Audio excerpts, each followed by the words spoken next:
Success here begins here.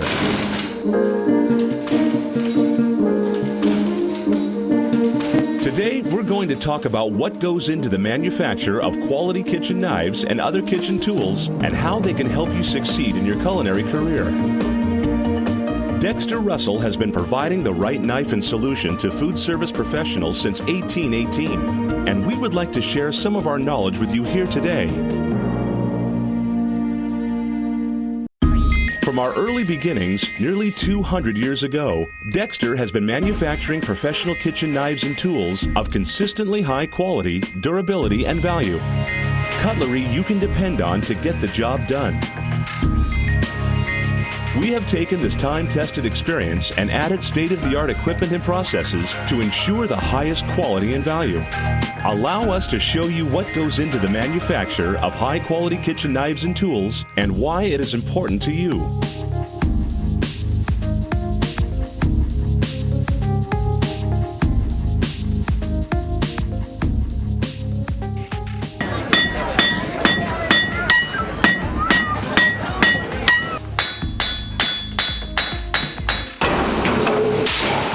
The first step in the manufacture of cutlery is the forming of the steel by blanking or forging.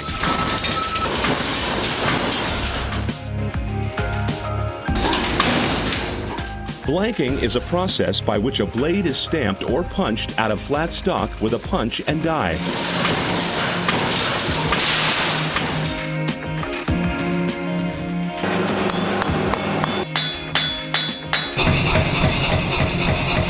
Forging involves the heating and hammering of metal into the shape of a blade.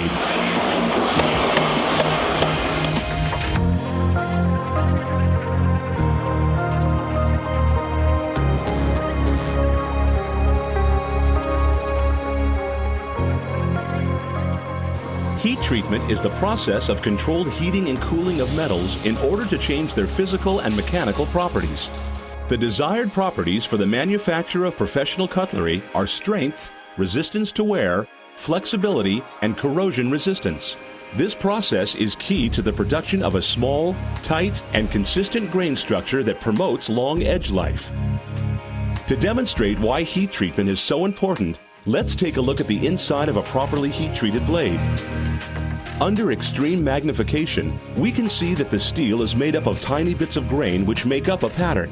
Now, let's compare a properly heat-treated blade with a poorly heat-treated blade. Under the same magnification, we can see that the grain size of the poorly heat-treated blade is larger than the grain of the properly heat-treated blade. When we superimpose the shape of the knife's edges, we can see how the grain structure affects their edge-holding qualities. As the knives are used, the bits of grain will gradually wear away. As the pieces of grain are eliminated, it becomes obvious that the larger grains will deteriorate the edge at a much faster rate than the small ones. This is the reason why a properly heat-treated blade will hold an edge and stay sharper longer.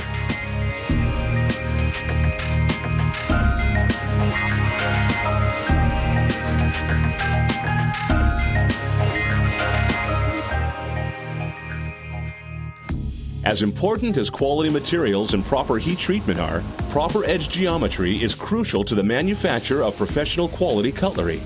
Precision grinding creates the proper edge profile for the task at hand with accuracy and consistency.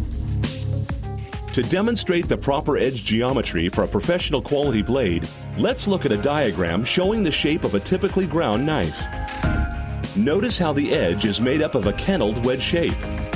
Now, look at the shape of a professionally ground edge. Through precision grinding, the thicker bulk of the blade is removed, creating an ideal edge profile for professional use.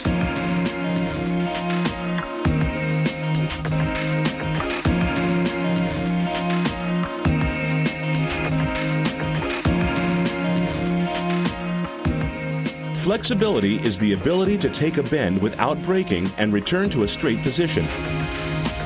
Whether it's mixing batter and spreading icing in a bakery, removing pie from a tin, or filleting a fish, flexibility is a key feature when it comes to professional cutlery.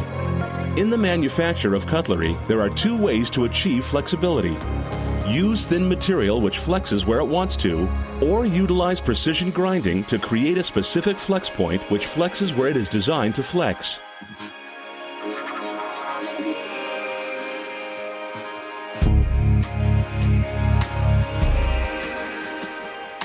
To be successful in today's restaurant industry, food service professionals need to produce a high-quality product.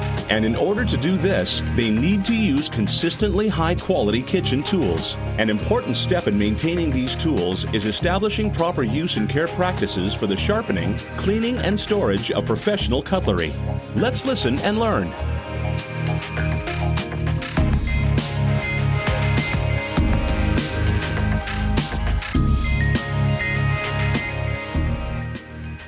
You can count on your Dexter knives to be sharp right out of the box, but ordinary use will dull even the best edge.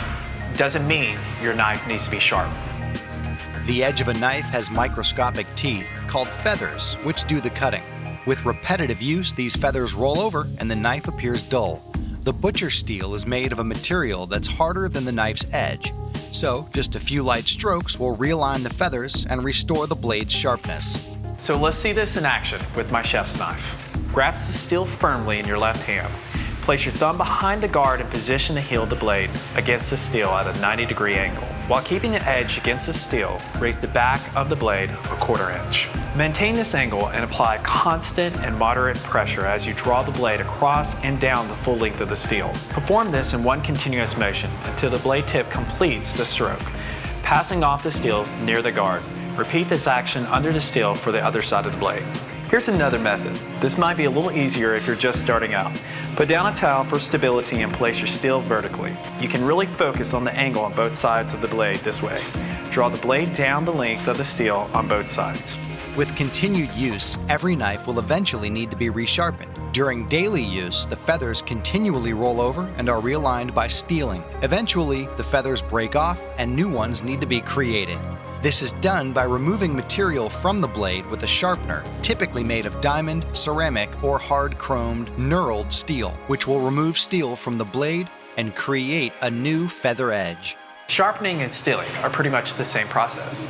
You use the same angles and apply the same constant pressure in one continuous heel-to-tip motion. Sometimes, if your knives are really dull, you may need additional pressure to restore the edge.